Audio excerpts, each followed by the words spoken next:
नमस्कार, इन खबर में आपका स्वागत है। कांग्रेस में हार पर मची रार थमने का नाम नहीं ले रही है। बिहार में खराब प्रदर्शन और 11 राज्यों में बाई इलेक्शन हाथ से क्या निकला। कपिल सिब्बल ने एक बार फिर से राग छेड़ा है, नेतृत्व पे सवाल उठाया। इसके बाद एडवाइजरी कमेटी, स्पेशल कमेटी बोलिए, सोनिया गांधी को सलाह देने के लिए अगस्त में जो बनाई गई थी, उसकी कल मीटिंग हुई। मीटिंग में सोनिया गांधी और अहमद पटेल शामिल नहीं हुए। अहमद पटेल अस्पताल में हैं।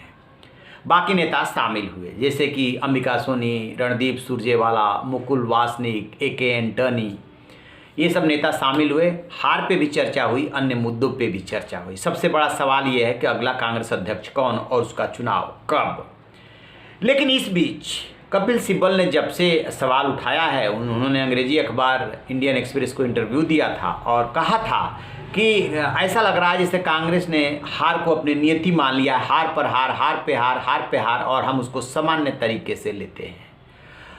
जनता जो है वो कांग्रेस को विकल्प के रूप में अब नहीं देख रही है, लेकिन हमें उसकी कोई फिक्र नहीं है। आत्मविश्लेषण, आत्ममंथन की जरूरत है।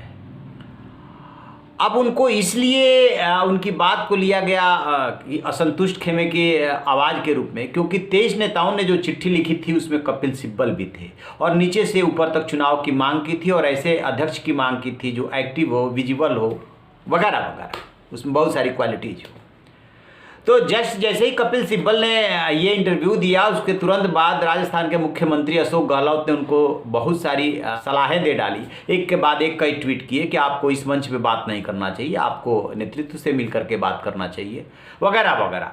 इसके बाद अधीर रंजन चौधरी जो विपक्ष के नेता हैं लोकसभा में, वो सामने आए। उन्होंने कहा कि क्या कपिल सिब्बल जी, आप बात कर रहे हैं, आप बिहार, मध्य प्रदेश, गुजरात कहीं दिखाई तो नहीं दिए। आप गए होते, देखे होते, वोट मांगे होते, तब पता चलता, तब कहते तो ठीक लगता। आदत सी बन गई है कहने की। अधीर रंजन चौधरी के बाद और भी नेता सामने धीरे धीरे करके आ रहे हैं। सलमान खुर्शीद भी बोले हैं। उन्होंने कहा कि हम उदारवादी हैं, हम नीति और सिद्धांत को लेकर के राजनीति करते हैं और जनता इसको यदि एक्सेप्ट नहीं कर रही है तो हमें लंबे संघर्ष के लिए तैयार रहना चाहिए। जब सफलता मिलती है तो स्वीकार कर लिया जाता है और जब असफलता मिलती है तो वार पे वार होने लगते हैं। इसके अलावा भी बहुत सारी उन्होंने बातें कही हैं। ऐसे तारिक अनवर ने भी सवाल उठाया था। बिहार के नेता हैं, बिहार में खराब प्रदर्शन हुआ है, उन्होंने माना था एक खराब प्रदर्शन हुआ है, लेकिन अपनी बात कहने का मंच है, पार्टी नेतृत्व से मिल करके बातचीत करनी चाहिए।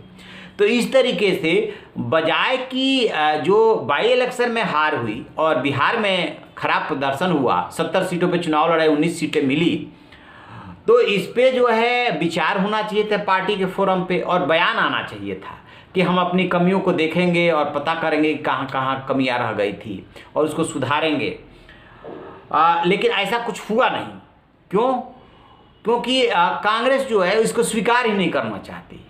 कांग्रेस में कहीं ना कहीं इस बात की कमी है कि वो जो हार मिल रही है उसको स्वीकार नहीं कर पा रही है, या उस पर ठीक से तार्किक जवाब देने में सक्षम नहीं अपने को पा रही है। जितने नेता, बड़े नेता हैं, उतनी मुंह, उतनी बातें हो रही है। कार्ति चिदम्बरम है, P चिदम्बरम के बेटे, वो भी अपना अलग राग छेड़े रहते हैं। दिग्विजय सिंह वो अलग राग छेड़े रहते हैं। मतलब ये भी कंट्रोल नहीं है कांग्रेस का अपने नेताओं से कह सके कि प्रवक्ता ही आधिकारिक बयान देंगे और किसी को बयान देने की जरूरत नहीं। जैसे ही बिहार का रिजल्ट आया था, दिग्विजय सिंह ने नीतीश कुमार को इनविटेशन दे दिया था कि उधर से इधर आ जाइए। जब नीतीश कुमार इधर से उधर गए थे तो पलटी मार थे, और अब इधर से उधर जाएंगे तो पलटी मार नहीं होंगे। मतलब नीति सिद्धांत की कोई बात ही नहीं है, जिसको जो मर्जी है वही बोले जा रहा है।